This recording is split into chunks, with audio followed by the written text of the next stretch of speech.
Welcome to another episode of Angels, Positivity, and Love. I'm super excited to have Rahelio here from Sedona, Arizona. He helps people with lost hearts find their heart. He helps people feel the wind and see the sky, and to enjoy all with a capital A. Rahelio, thank you so much for being on the show. You've been at this a long time. Welcome. Thank you very much, and I'm glad to be with you and get to know you and share with you. I have goosebumps everywhere, and I can't wait for you to play a little more later on.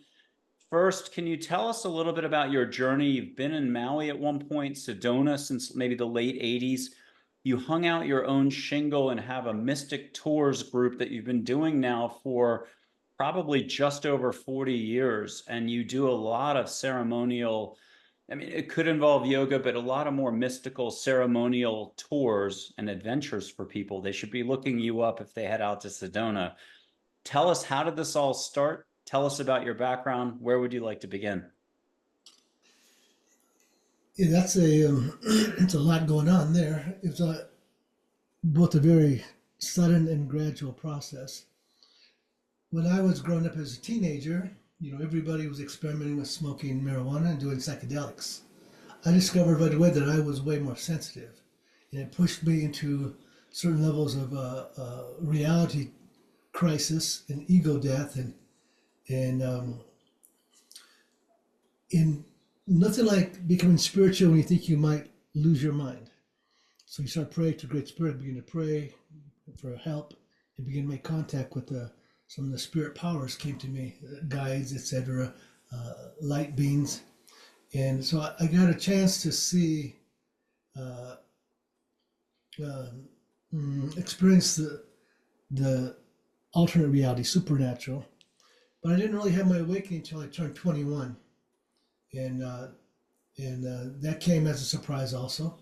Went to a party of my friends that have these parties, and everybody be dancing. We're in college, we're 21 years old, and somebody brought some very strong marijuana. They called it a Buddhist Thai stick. And so everybody smoked a little bit of that, and all I know is it's kind of everybody was like overwhelmed, like, wow, this is so strong, and kind of like spaced everybody out. And I remember seeing a fog in my mind, and in that fog, I just said, I want to see through this fog. I want to see clearly.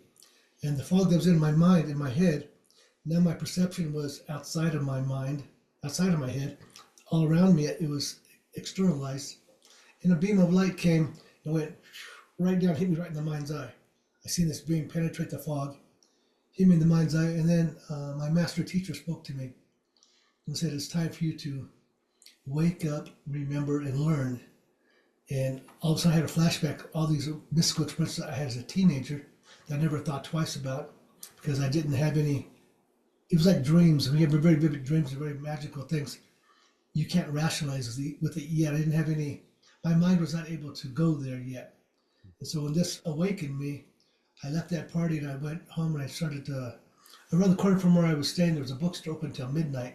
It was like 10 o'clock p.m. and I went over there and started reading books in this metaphysical section. Back in those days, there wasn't so much like there is today, but I was reading through things. I went through an obsessive study period, really for about 10 years obsessive, but 6 months very obsessively. And the best things I read said you have to go on a vision quest, and I read about ascended masters and things like this, and I was not awakened on my Native American journey yet. In the college I was at in Marin County, I was a head of a student organization that was a Native American based. and we helped. I coordinated and helped raise funds for local tribes and for helping to create political awareness. I brought in Native American speakers to the college, etc. But I wasn't walking that as a spiritual path. I didn't grow up with that, so I started to. I had read that if you ask 3 times from the spirit to be initiated, but you got to do like a vision quest for 3 nights. And I was really bogged down going to school and trying to run an office and do a job, and I was feeling very oppressed by my circumstances. I just wanted to know. I wanted to awaken. I wanted freedom, and I wanted this awakening. I felt so stuck and maybe frustrated that I was feeling I got to do this quest. So 3 nights in a row for an hour, I cried. Great Spirit, please help me. Please wake me up. Please help me. Please initiate me. Master, please help me. I've already seen too much. Because I had experienced both very extremes within the spirit world. I've seen both the light and the dark. And I said, I've seen too much. I just can't be a normal, regular human being. So help me to find myself and wake me up so I can be who I'm supposed to be. And for 3 nights, I cried all my heart. And after 3 nights of crying for an hour each night, I no longer had that frustration or that obsession. I would no longer felt any struggle. I had emptied myself out, to now I'm just happy. And I said, well, I cried for 3 nights. I have no power to get what I want. All I can do is surrender, but because I cried it up, I feel free. And this lightness and this freedom I had because I had released all my attachment. And that night coming from school, I sat on my bed and I just relaxed and my mind was quiet and my head began to vibrate. And a blue light came out of my forehead. And it came out of my forehead and made a big spiral, a blue spiral in the room. And it was spinning clockwise. And I was awed by this spiral that, it's not every day you have your head vibrating a blue light come out of your forehead. And in about 10 minutes it went on, and then a white cloud came through the wall. And merged into the blue and went back into my mind's eye. And it's like, wow, what was that about? Wow. That was interesting. That was unique for me. And then the next night I came from school, I sat on my bed and I was quiet again in my mind. And I saw the white cloud. And from that white cloud, I saw people. It was like a vision screen. And I saw people that, especially somebody I was very involved with on an emotional level. I saw people and I saw myself, I'm here in this room. And in the other room, I could see through the doorway. There I was in the future. Maybe 3 months, maybe a month. I don't know how far in the future, but I said, there I am. I look just like I do, but I'm in the future. And then I changed perspective from being here now to being there in the future. And I was engaged in a future situation where I was on the second story of the apartment building. And back in those days, we didn't have a push button to open up the door from up above. So I would throw my keys down. So I throw my keys down to my friend down there to come up. And then I'm back at where I was originally, and I could see my friend coming up the stairway and coming up. I could see through the walls, I could see the energy field coming up of that person. Mm. And she got to the doorway, and I saw me separate from myself, and there I was in the future at the door, opened the door for her, and she was always a very abrupt and very powerful kind of a person. She gave me something that, as she gave it to me, it kept hitting me like trails, like it kept slapping me. This, what she gave me so abruptly, and I'm at the door there receiving to her.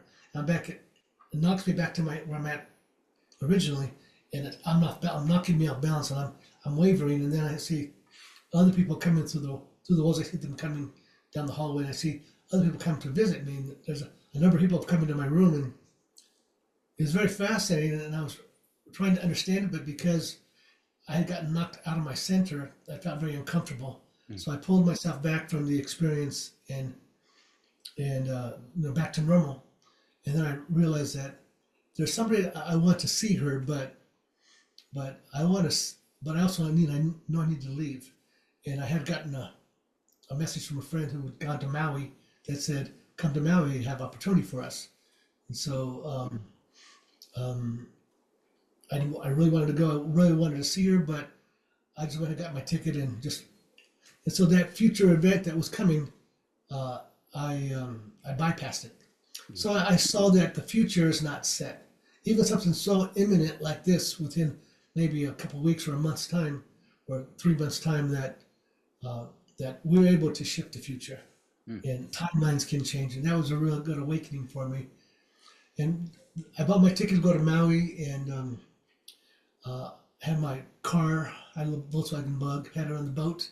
Got my ticket. I'm leaving the next Wednesday, and it's Friday, and I see a renowned medicine man named Rolling Thunder is speaking in Berkeley, California. I'm in Marin County, and I talked to my friends. Let's go over and see Rolling Thunder. And so he had a big room full of people, and at the end he said, "You come talk to me before you go." And that was me. And he started saying he wanted to train us to be on the Red Road, which is a Native American shamanic path, and very powerful, very clairvoyant man. And I really wanted that, but at the same time, I realized I was thinking as he's talking to us, I'm thinking, my car's already on the boat. My ticket's in. I got my ticket. I'm ready to go next week. And so I'm kind of like thinking, like, here's a very strict, very serious clairvoyant elder. Might just come to Nevada, which is a desert and desert survival training, and a sweat lodge and vision quest, and teachings, survival like that, which I really wanted, but also I knew it's very hard work. This is like warrior training. And I was thinking, okay, there's that, and then there's Hawaii. There's palm trees and waterfalls and ocean and beach and hula girls. And I'm thinking in my mind, like, oh, what do I do? And he says to me, okay, you're not going to come, but later you will walk the red road.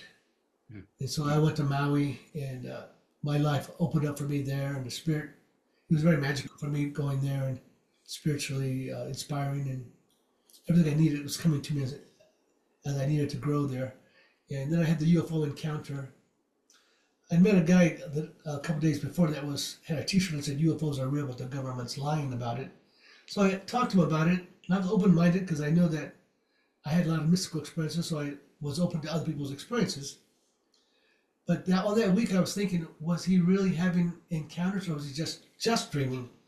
Was he traveling in his astral body in his dream time to the ship where he's being with other people being taught, or was he just dreaming it in his imagination? So I thought about that, and then about a week later, and for me, always my mystical experiences would happen at week intervals. Like 7 days later, bam, I have an experience after the next one. And I was visiting with some friends, and I went outside under the night sky, and Hawaii has brilliant stars.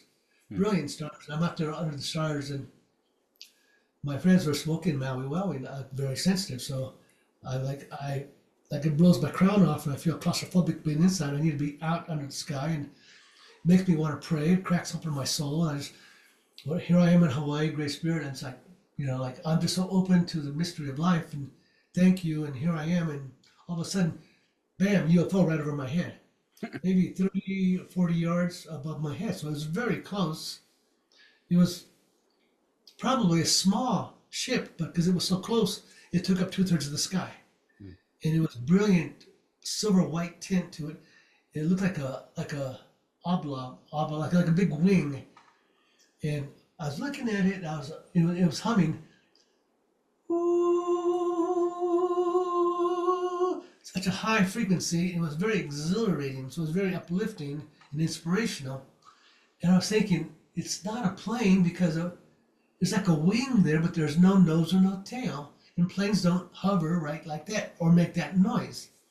And then I'm thinking, okay, being rational, it's not a helicopter. Those helicopters don't look like that, and they sound blah, blah, blah, blah, blah, blah, blah, blah, blah. And then the light comes on from the house on the porch. My friends come out and they yell out, Rahelio, it's a UFO. And I'm like laughing to myself because I know it's a UFO, but my rational mind would not go there. So it's kind of like you blow your mind like, oh yeah, it's bigger than the possibilities. we get our mind blown, and it just tipped on its side and disappeared. And then a week later, laying in bed, my head started ringing E, really high pitch. I said to my girlfriend, "Do you hear that ringing sound?" And she said she hears it too. 3 nights of that, and then the back of my head, my medulla began to hum, and crown chakra opened up, and then a beam of energy came down into my body. It came right down the top of my head, right down into me. It was pure love, bliss, energy. And these women began to speak to me. They said, just relax and go with it. We're balancing your energy. Just relax. We're healing you. And it felt so good, but my mind got startled. Like, what's going on? Who's doing what? Nobody told me that, like my mind got startled and it jumped. And because it jumped, my mind actually bounced like a ricochet. It jumped over to the right, and if our mind is right and left sides, I can't see my hands on the screen. We have this parameter of our mind, right and left. My mind jumped and hit the right side, and then bounced back. And when it came through the download of my center channel, it was that pure bliss, and they were saying, just relax and go with it. But the momentum of my mind was so fast, and because I had been such an obsessive researcher, thinking so intensely, my mind was really supercharged. And I think they were helping to balance my mind. And, also from my childhood or youth, some of my pain that I had from my experiences. So my mind went right through to the other side, to the left side, and bounced back. And on the sides, it was kind of like a radio signal where when you're on the dial in the middle, it's pure, clean music, but to the right or left, it's staticky. Well, the static was kind of like ocean waves that were rough, turbulent. So my mind went through the turbulence, back and forth. And so I knew I need to stop my mind right here in the center. And so I went to stop my mind, kind of like a roulette wheel, try to stop it before to get it to land on your space. It went just a little bit too far and got stuck in the staticky, like the astral waves, like ocean waves, like astral waves. And it was not a pleasant place to be. And it almost had like an intelligence that was not wanting me, trying to pull me out of my center. So I just kind of like slapped my arm with my fan. I kind of slapped it away, like, and came back into this present moment. And I was disappointed in myself that I didn't have a still mind and receive the full download. But that was good. That was a good introduction. And so when I left Hawaii, I thought I would never leave Hawaii, but then circumstances just kept pushing me. Well, and I did have a vision where I lived in Kihei on Maui, about maybe half a mile up the side of the higher elevation, up the hill, up the mountain. And I saw, this is 1985, this is 1985. I saw through the walls, I saw down below the ocean, and I saw the water pull way, way, way, way back. And it was interesting how shallow the water was. And I was down there like at the ocean level, at shore level, seeing the water go out. And then I'm back at the apartment, and I see a big tidal wave coming. And I saw a tidal wave go way over my head. Like, have you seen the movie 2012? Those big waves? So I saw that, and I had been reading Edgar Cayce and other spiritual teachings, but Edgar Cayce said that between 1958 to 1998, if there was not a spiritual awakening, that humanity would go through a cataclysm by the year 2000. That's why Prince had the song Party Like It's 1999, because 2000, the shift hits the fan. And it was Earth cataclysm. Back in those days, Gordon Michael Scallion had a I Am America, Earth Changes map, and the Lori Tori had the I Am America map, and it showed the ocean to Sedona. Those maps showed the ocean here. And so I thought, well, I don't know if this is going to happen or not, but I see this, I need to go to high ground. So I left Hawaii, and I went looking for where I could be. And I remember visiting Lake Tahoe and saying, this is such a sacred site here. This lake is profound. And they said, well, it snows in 3 months of the year in the winter. And I go like, well, I don't want to be in the winter. I don't want to be snowed in. So I kept traveling. I came to Sedona. I'd been here once before. I had visited the mainland and spent a little bit of time in Phoenix, and I had come to Sedona for a visit. But back then, Sedona there was nothing going on here that I could feel connected to. I wanted to go back to the ocean and back to Maui. I love Maui, and that's where I thought I'd stay. But so now I need to go back to Sedona. So then I get to Sedona, and I stayed. My vehicle, I had a camper van I bought in LA. It broke down on my way to Phoenix, and I had to get it towed in. And I had a cousin living in Phoenix, so I was able to park it in his yard and camp there for a while until I could get it together to, get a little job and get some financial support and get the thing fixed. And then I spent my time in Phoenix, which was great because I loved astrology. I was obsessed with astrology, and they had a astrological society in Scottsdale that I made a lot of great friends there. I had social reality. I could talk to people, but back at that time, I had kind of a public speaking fear. So even though I have a genius with astrology, I was not ready to speak publicly. Especially, I would kind of like, that coming from a past life, the fear of being vulnerable and exposed, but etc. But by the time I got everything together, my vehicle ready to go, it was summer solstice. I left from Scottsdale and I came to Sedona, and I came here. And I had in a meditation, I had a mystical experience where my eyes are closed and a flame is tapping me on the forehead. Tap, tap, tap, tap, tap, tap, tap for about 20 seconds, and then it penetrated, hit me in the center of the brain, in the pineal, and my crown chakra opened up, and the same women began to speak to me, and they said, "This is where you come to do your work. You're to be a spiritual guide. There'll be thousands and thousands of people coming looking for answers. You're to answer people's questions. Speak of love and inspiration. There's going to be a great awakening coming. It's been prophesied by the ancient cultures from around the world." And that part is so crystal clear, but they continue to tell me more. And they were saying things about going into the quantum mind, where our mind is one with the universe and that our mind creates our reality. And they were telling me things, and I said, "Okay, I already know that. Why are you telling me that?" Because I was in my higher mind, and my higher mind knew almost everything, it seemed like. I was all-knowing. And they were telling me more, and I'd say, like, "I already know that. Why are you telling me that?" I'm doing telepathic with them. And they're telling me more, and I go, like, "I already know." Ooh, and I stopped myself. I thought, I feel like maybe I'm being rude, like, because how do I know all this? And I'm Mr. Know-it-all all of a sudden. And I felt uncomfortable that I was saying that. And then I said, like, I stopped myself and said, "Oh, I don't know." And, how do I know? And I kind of started questioning myself because I had that direct knowingness. And then all I can remember is them telling me, they're wishing me well, and that their presence is with me. And so what I came up from that, like, wow, like that first part was crystal clear, but all the other stuff they told me, I couldn't remember it. It was like an elusive dream that was gone. But I got the essence of it was that our minds, mastering our minds, and that we're part of this quantum consciousness. So that knowingness has been a part of guiding me all along. And I haven't been like, say, like how you're doing and they're speaking to you or receiving them like that. I just go for my own inner knowingness and trust, because I did so much research and study through my 20 to 30 years old. I'm 31 when I get to Sedona.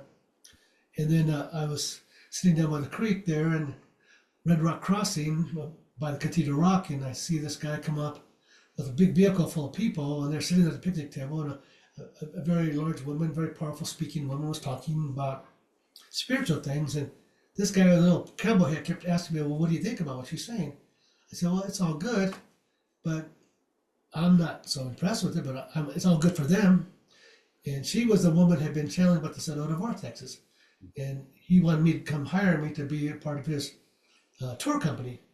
And he wanted me to do the tour, Sacred Earth Tour. And I came in, and all of a sudden I found my voice, because I had all this study for like 10 years, and then finally got a chance to talk about things. And I had a natural understanding about the earth and the vortexes, and this was just came to me so easily, and I really found my voice. But then he later, that owner, I put a permit in for my own company with the Forest Service, and he made me write wanted me to sign a non-competition agreement that within 25 miles an hour I couldn't do any, 25 miles of Sedona I couldn't do any tours. So I just said, like, I can't do that. I just can't do that. I'll get my own permit. And the Spirit supported me in such a way where I was able to survive and get my permit, and then begin to do my mystic tour. And within the first year when I got here, the spirit guardians came to me in visions. Like the Rolling Thunder said, "Year later, you're going to walk the red road." Well, when I got here, they would let me know that I'm walking the red road. And my first encounters was with, they were not human beings, but they were the ancient grandfathers. They were like spirit powers. Maybe they're emanations of the Mother Earth soul, or maybe they're from the Pleiades and they're coming down to oversee the sacred sites. But those beings came to me as the red rock, the pinnacles with Native American faces, red rock, high cheekbones, just ancient Native American looking faces. And my first encounter was with them was in my dreams. And I was dreaming, and all of a sudden I'm out in the land, I'm out in the desert somewhere. Like, where am I? How did I get out here? I'm in a very wide awake state. And I feel this presence behind me. I turn over my left shoulder and I look, and there they're standing. These red rock pinnacles are standing there with those Indian faces. But when I looked upon them, my eyes actually bounced off. I could not gaze upon them because their frequency was too powerful for my little frequency. And my head bounced off, almost like when you're a kid, you stick a stick in the spoke of your wheels and the stick will bounce out. My head bounced off like that. And I had blinders on, the way a horse has blinders on. You know, when I was on Maui as a young mystic, my mantra was Gate, Gate, Pero Samgate Bodhisoha. Beyond these appearances, beyond the gods, beyond, to the great mystery, I bow to thee. Kind of like this transcendental, back to the void kind of thing. Well, these beings were coming, they were connected to the void. And when I saw them and my eyes bounced off, it was like, that's too big for me. I want to mind my own business. I want to stay in my little life. I want to just be little. That's too big for me to try to be involved with that. I'm not ready for that. And so I was very intimidated because I was not ready to step up to that level of understanding. And I began, well, what am I doing? Well, I'll pretend I didn't see them, and I'll go over by that tree there, and when I get there, I'll take off running, and I'll get away. I don't want to have to answer to them. And so as I began to slip away, I began to bubble up. Inside me, I began to bubble up a fountain of cosmic bliss. I began to become so high, so much bliss, I was so ecstatic that it almost became too much. And I also began to lose myself in that bliss. And I said, oh, what's going on? Let me get focused. I try to get to that tree over there. And when I get there, I'm out of here. I get there to the tree, and all of a sudden I get ready to run, and they stop me with the force field. And now I've got to look at them. And so I say to them, why me? Why are you looking at me? And they didn't speak, they just looked at me. And they emanated, a horizontal line came and hit me like an ocean wave. I was from the Midwest. I was born in the state of Iowa. And my first time I got in the Hawaii Ocean over by Paia, the Baldwin Beach, I was swimming in the ocean there, and I was getting ready to come out. It was waist high, and all of a sudden the water pulled all the way back out to my ankles. And I looked up, and I saw this wave come over my head and crashed me down. And it roared and thundered and was so powerful in the vortex of that, it spun me in that vortex. Well, they said this horizontal line was a gravity wave. It hit me exactly the same way the ocean wave hit me, and it spun me down, and it spun me through the vortex, and it was all rainbow colors. And I came up from that, and I said to them again, and it thundered. It was not sound, but it was thundering silence. But the silence was like eternity. It was vast emptiness. Kind of how the Buddha speaks of the void, coming out of the void, all wisdom comes from that source. That's what the power they were showing me. And I came up from that, and I said, why me? Why are you looking at me? And they hit me with another wave. I wasn't rational, so I didn't think to duck under the wave. I was observing in the moment, and it took me through the same spiral. I woke up in my bed saying, wow, this was really intense, and I don't know what it means. I don't have any answers for this. I'm unprepared to answer this question, but okay, I'll just think about it. And for a week went by. 1 week later, I'm driving on the highway, and when you're driving in Sedona, there's a store called the Whole Food Store. There's a Soldiers Pass Road, Airport Road. Driving west, right about there, I looked down the highway and I saw a rock formation looked like Easter Island heads. Today I call it the Council of Elders, but then today it's called the Coxcomb. When I saw it for the very first time, I had been visiting all the popular vortex sites, Bell Rock, Cathedral Rock, Airport, etc., etc. When I saw this formation for the first time from my car, and all of a sudden my body began to vibrate in the midsection. I began to vibrate. I looked at my chest. It was just waving energies. And again, I look up, I'm trying to drive, look back down. I see 3 chakras: heart chakra, solar plex chakra, and a little small chakra to my left side, that spleen chakra. And I was awed that here I am, my physical body's becoming non-physical, energetic, and I've had that happen a few times. Like I said, I had the bilocation experience before, but here it happened again, because now they come off the mountain in front of my car, a little bit to the left of the highway, and they're very large faces, about maybe 20 yards in front of me to the left. I see those same faces looking at me, and I look down the highway and I see the formation. It's maybe 10 miles away, the pinnacles, and I see me there in the distance. I have eagle eye vision, so I can see me crystal clear, very sharp focus. There I am, little tiny me, 10 miles away. And then I bilocate out of my car and I'm there, and I'm facing them again. I'm back in that same experience saying, why me? Why are you looking at me? And then I'm back in my car trying to drive. I'm vibrating. They're over here to the side looking at me. And I look down the highway at the rock formation again. I see me again, and I bilocate again, and I'm saying, why me? Why are you looking at me? And I'm driving on the highway bilocating. It was the most amazing thing. Maybe I timed it, right, but I don't know how long I could see that formation. It's about 30 seconds. But it was like 30 seconds that was timelessness. Driving down the highway, trying to stay in my lane to make sure I didn't get in an accident. Back in those days, we didn't have that much traffic, so it was safe. But they came to me altogether 5 times. And they looked down upon me through the clouds like Native American faces looking down from clouds. And so the medicine people, the cloud fathers, the grandfathers. So I was like, that's what they're talking about. Wow. And they also looked at me through the Grand Canyon. Like I was looking at the Grand Canyon, and if you go there, you say, this is the temple of Isis or Thor's hammer or Zor's, some Egyptian names or god names, temple names. And those places, they stand up because they look very unique geological features. Those places, they came out and they peeked at me. It may not have been the same beings because there was more of them, but I saw those beings peek at me. And so those spirit powers are here. And other sacred places in the world, those spirit powers are here, and they transcend our human understanding, but they're a part of the upholding the creation.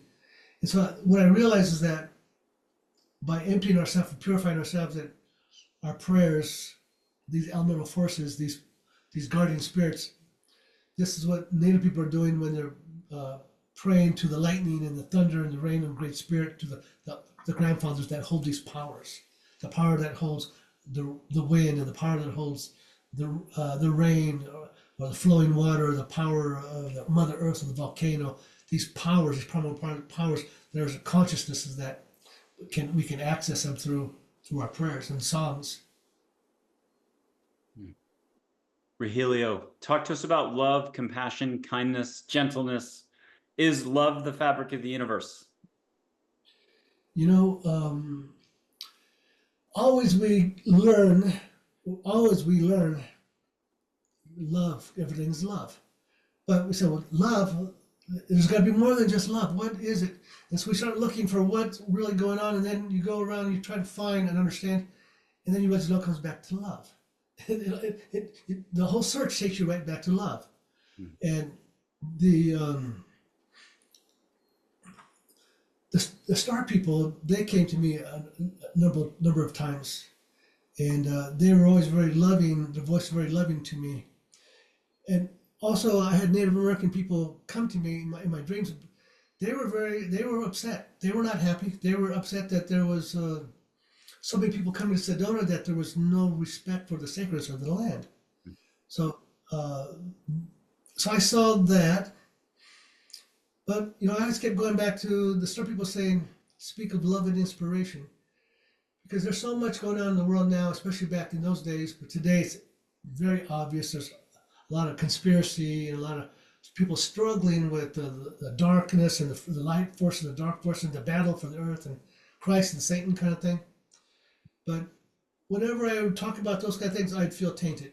I think I'm not supposed to talk about those things. Give it no power. Because you give it power, then it becomes your reality, and you're stuck fighting with yourself, fighting with your own shadow. And so we all have this divine frequency within us, but we also have the condition of the human reality within us. And so we have to choose where we're going to put our awareness in the struggle of the ego mind in duality and the injustices, the pain and the anger and the hatred, or are we going to connect with the source of creation and the divine love? I think what really helped me to come into divine love understanding, besides the fact that those star people, they put love into me a number of times, was that I saw that in my researches that people had the near-death experience. And there was a very common thing. They were scared to death to die. They were clinging, holding on, and then they crossed over, and it was pure love. And the galaxy was consciousness, was pure love. Great Spirit was pure love, and they're like, this love, this is where I'm from. What am I doing clinging down here into the 3D? What am I doing clinging in the 3D? And how do I stay here? And the people there say, no, it's not your time yet. Time for you to go back, but finish your life. You have unresolved karma there. But before you go back, here's a look at your life. And they give them a life review. And in a moment of expanded time, they see everything they ever did, said, or thought that hurt another person. But they see it through the other person's eyes. And they go, oh, wow, I didn't realize I was hurting people. I didn't realize I was a really bad person, wasn't I? They say, yeah, you were real bad, but look at all the good you did. And look at this good. And they see all the goodness that they share with others, and they see through the happiness of other people's eyes. And they would see the positive. And they'd say, now you know the truth. So go back to your life and get it right. So I've always had a strong connection with Jesus. And his teachings were very much love one another, love each other as I love you, forgive thy enemy, judge not lest you judge yourself. Unfortunately, our religions have been a little bit compromised by angry, wrathful Old Testament God. That's why our religions are right now fighting, and everybody's fighting against the darkness and the shadow of the Old Testament God. Is my understanding that when Jesus came through in his sacrifice, he took the karma of the Old Testament God because he came from a higher level. He said, love thine enemies and turn thy other cheek. Old Testament God said, an eye for an eye and a tooth for a tooth. Or stone this woman for her breaking the law. And Jesus is saying, he without sin cast the first stone. So Jesus, Buddha, and the native peoples that who have awakened into the higher consciousness, when you know heaven, you know heaven's love, then they want us to awaken to this love. This is what I was saying earlier about Edgar Casey. He said if between 1958 and 1998, if there's not a spiritual awakening, we're going to have the cataclysm, the Earth axis shift cataclysm by the year 2000.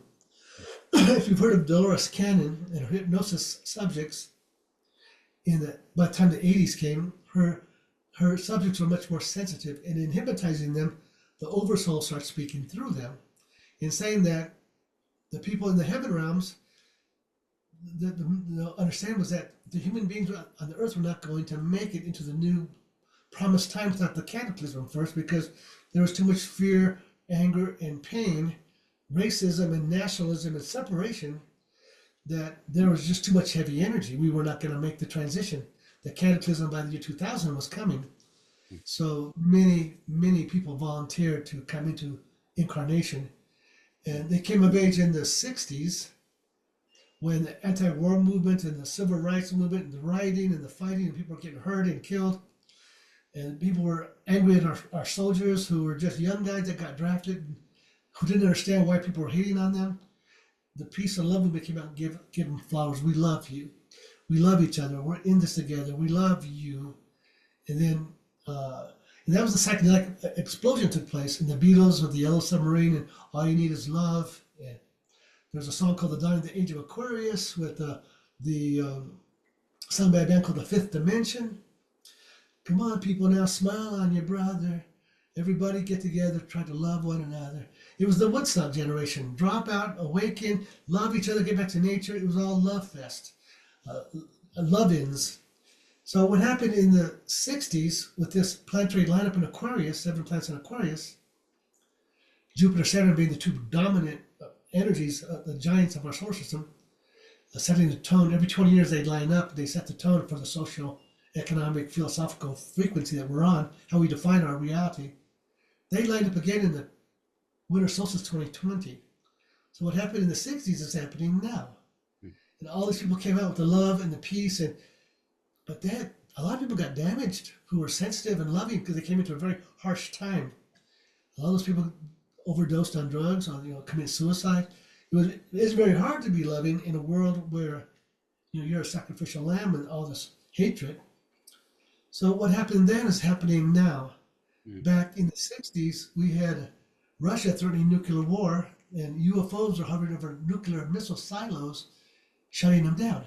That's happening now. Russia's threatening nuclear war. And the UFO phenomenon is called UAPs now, unidentified aerial phenomenon. And what they were trying to dismiss that was illusion back then, they can no longer hide because now everybody knows it's happening. And so we do have this, there are those at that level who are divinely inspired to help us. If we do this prayer work and raise the love frequency, that then they can intervene. If we don't do the work, the universe, the law of grace will allow them to intervene for us. But there's a lot of grace happening. There's a lot of love that's allowing intervention, keeping the earth changes at bay, holding the earth changes, calming the earth and the sun so that we don't have too much upheaval too quick. So what happened in the 60s, the civil rights movement, the anti-war movement, the women's rights, same thing's happening now, And women are having to claim their voice. It's that ancient Chinese proverb, when sleeping women awaken will move mountains. It's like Jesus saying, if you have faith, you can move mountains. So what do the women say? What is love? Do we love our children? Do we have a voice? Do we have equal representation? And so the men are awakening to support the women to find their voice. And so, love is a beautiful thing, but can be a painful thing too. Because, that's why Jesus has thorns around his heart. Like, I'm loving you unconditionally. My mind and heart is from heaven, but you're torturing me and you're hurting me, but I'm still loving you. And so if you pick up that cross, and you have to be willing to love and forgive. And so love is the key to eternity, for our freedom. I had a quote for you. If we could get a reaction or just something quick, and then with your permission, I'll light some sage here, hopefully blow it from Texas to Arizona. And at any point after that, if you would want to play, you can play. I might put up a photograph or two if you'll get encouragement that way to take us in another direction. It could be a Native American chief or a photo of an angel, but who knows which way this unfolds. But just a quick 4 sentences. Compassion for all is life. This is also about acceptance for all. Regard others as yourself, generously and without fixation. Believe in all. And you want me to comment on that? That's the teachings of Jesus and the Buddha. It's the teachings of all the great masters. And we still human beings, and we're not always able to be on the frequency of that high love, but we can love and forgive ourselves and love and forgive each other and become more conscious in our whole prayerful intent that we can grow and evolve and forgive each other. Because right now that's what we need. We need people to come together with forgiveness and find a common goals that we can rally around. Like, what do we believe in? Our politics are so divided, but what do we all have a common agreement on? An agreement, cooperation, doing to others as we've done unto ourselves. Everybody just wants to be loved. Mm. And so the great teachers, that's what they teach, because they're the embodiment of that. And we who are walking those footsteps have to allow ourselves to become transpersonal and allow compassion and love and forgiveness to flow through us. And sometimes it can be a gentle, easy ride. And other times it can be rough. Depends on what your environment is. Open eyes and open heart to all. I'm going to light some sage. If anybody's watched the show before, welcome. Hit that subscribe button, like, share, comment. Have fun with this. But you can smell sage. There's no time and space. Whatever you'll allow for, and just ask the universe, angels, and any other figures that are super important to you here to bring it to you. Obviously, linear would be smelling sage. Consider it plant medicine or just love or consciousness. But you can ask for flowers as well, the smell. Or if you really are opening openness, ask for the ocean. If you'd like Maui as well, Wailea, Kanapali, Kapalua, something. Whatever your favorite spot is. But I'm going to light it. Some people who are super sensitive might be tasting it. Really give yourself permission at home. And if you want to breathe through your mouth, but if you're a nose breather, do it that way. Either way, as long as the shoulders are going up and down. And exhale like a whale. If you've got anything, it's been a long day and you're just coming in right now, let go. Here's the sage smoke, red-tailed hawk feather. Allow, allow, allow. Rahelio, are you catching a little bit of sage already there? Ooh. Beautiful. Let me put this out, and then with your permission, we'll play, literally and figuratively. I made a lot of smoke. It's going to be 1 second. And thank you very much before. Beautiful, beautiful to hear you speak. Yes, it's out. All you.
Thank you. I'll put up one photo of an angel, and either you can have a topic come in, a reminder, one other area maybe to cover, or you may want to relay anything you're hearing directly from her to us, or just take us wherever you want to take us. But here's an angel named Joy, who's the emotion joy. And Rahelio, what are you getting? Well, it's we have to celebrate our life every day. You know, every day could be any day could be your last day. And if we're gonna die and cross over, and we're living in a good way, we're reconnect with heaven. So to live heaven every day is to connect with joy and gratitude and creative beauty. I have an angel named Charlotte, who's everybody's favorite school teacher they remember from third form, third grade when they were little, the nice teacher. This is an angel named Charlotte. She's got an Orion background, and she'll show in Santa Fe, New Mexico garb in human form. But here's Charlotte, and catch what you will. If anybody wants to catch a special sacred scent in the air, do so. It's up to you, each person in their heart, what they'll ask for and what they'll allow for. What'd you get from Charlotte? Life is a teacher. Everything is teaching us now. Just we're learning from every moment, and from children and from adults, from whomever we can learn forever. One more angel before we go over to some Native American chiefs. And if you want, I'll put up a beautiful, famous painting of Jesus as well at the end. And then we'll just talk. But here's an angel who's light waves of energy and water with a serious background, not trying to be serious. And I've been doing this 13 years, but the Sirius, Orion, Andromeda, Pleiades thing for their origin stories is new to me in the last 6 weeks or so. But this is my guardian angel, but also maybe 80,000 other people's guardian angels. Her name is Min, the Lakota Sioux word for water, like Minnesota. And Uala is a Polynesian morning glory that I think you find in Maui. Ua and La in Hawaiian, rain and sun, rainbow. It's water rainbow, water morning glory. Just call her Min. Lastly, another guest who's got like 11 books out, hyper intuitive, lived in Hawaii, said immediately when she saw her, Mother Hawaii. But she's definitely got spirituality from Hawaii in her. But she's light waves of energy and water. With that long introduction, what are you getting from Min, Rahelio? Gentle waterfall, gentle waters. Oh, With waterfalls come rainbows, because the water splashes out, mist out, and it creates rainbows. I love that. I love that. Three chiefs, Dull Knife, Redshirt, and Geronimo. Dull Knife's wisdom with some humor. Anybody at home wants to put their hand to the screen, or they can be the hand, the whole body. Feel what you can feel, do not judge. And just ask Dull Knife to come in. You might get a smell, a sacred smell. You might feel a vibe on you, and you can chat. But meanwhile, Rahelio, what are you hearing from Dull Knife? Well, he reminds me of Rolling Thunder, and from him I get just whole presence. Mm-hmm. Beautiful. Red Shirt is the gentlest mom in the world. Not a manly description, but he doesn't care. Compassion, compassion, compassion. Lakota Sioux, historical chief, wearing a U.S. presidential medal. The day after that photo was taken, he and Geronimo, White House, Pennsylvania Ave, horseback parade. What are you getting from Red Shirt? It's like just like the wind blows across the prairie grass, just flow with the wind. And then Geronimo, I'm going to do in a different way. When I was 2 in 1970, my dad passed. It was his time to go. Navy fighter jet off of Italy that crashed, and they put him into Arlington in 1988. But a woman delivered these 3 pictures. We were living in like kind of government apartment housing. It's either, Navy or FBI or so on. But a woman delivered these drawings of Dull Knife, Red Shirt, and Geronimo to my mom, and they hung over my bed as a kid all those years. It was for protection, it turns out, if you listen to angels. But there's Geronimo, and you can see them, hear them, and so on. And it's just anybody who's love here. I'll do Geronimo's drawing with your permission. Very tough looking. I like it, but he's action, he's dry wit, he's humor, he's on everyone's team. What are you getting from Geronimo? Geronimo holds courage and fights for what he loves and for those he loves to protect.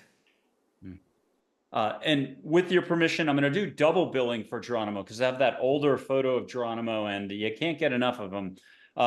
One more, and if you would, you can receive light music there that they're playing for you. Catch a sacred scent. Catch extra vibrations coming to you to say thank you. And then one last reminder from him to you, or something that you're getting organically, whatever you'd like, Rahelio. I've had a connection with the Apache people, and he's Apache, and I think he's just allowing me, honoring me to be in the role that I am.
I have two different quotes for you interspersed with four archangels, and then we'll wrap it up with it, whatever direction or reminder or inspiration that you'd like to leave us with. But first, a quote.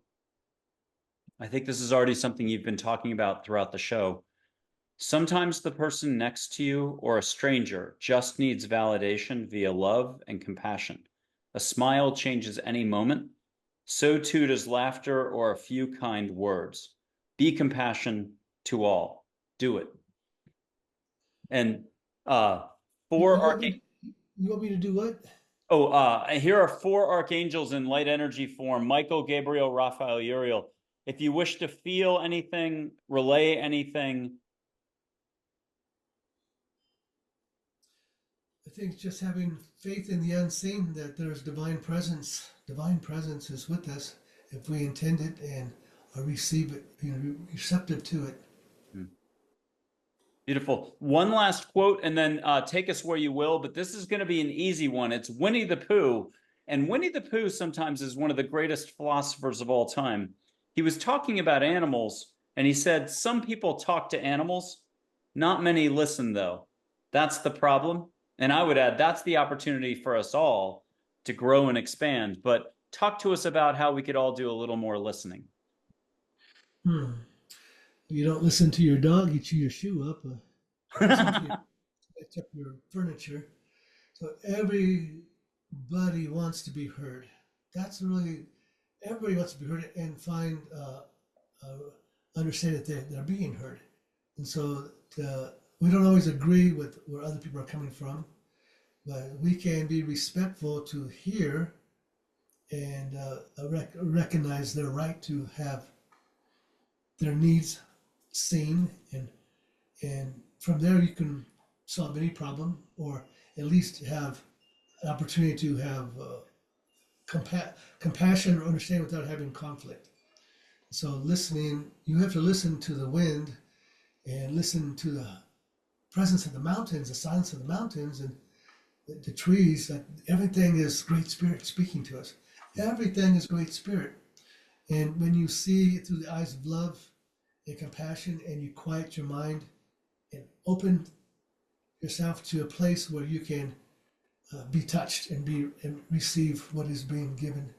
Because we're in a dream right now that we think is real, this 3D world, but behind the dream is Great Spirit's presence. Great Spirit is always with us, speaking to us always. Can speak through the animal, can speak through your friend, your loved one, but this is why the mystics and shamans are usually in sacred places in the mountains, and there's quiet there without too much human chatter going on, so that the voice of the spirit can, the voice of the four winds can speak and guide. The sound, the voice of the water flowing. His Great Spirit is speaking to us through the elements. So this, or what's in here and all around us and within us, or interdimensional even, is greater than our waking dream. Can you share a time where you called on Great Spirit and the universe and love to help shift the direction of like the desert winds, or just shift when you've called maybe on behalf of someone else, or just tapped your shamanic side for healing or something? Can you share one quick story of you interacting that way? Well, almost every day when I do tours, I don't do them every day, but whenever I do, we say a prayer and I do a blessing ceremony. I lay everybody down with a drum on them, so they can feel the heartbeat of Mother Earth. They can feel the heartbeat of creation, go into a deeply relaxed state to heal and recharge their battery, and then begin to open to the dream level to connect connection with their spiritual inspiration and vision. So whenever we begin, the wind comes and it speaks to us.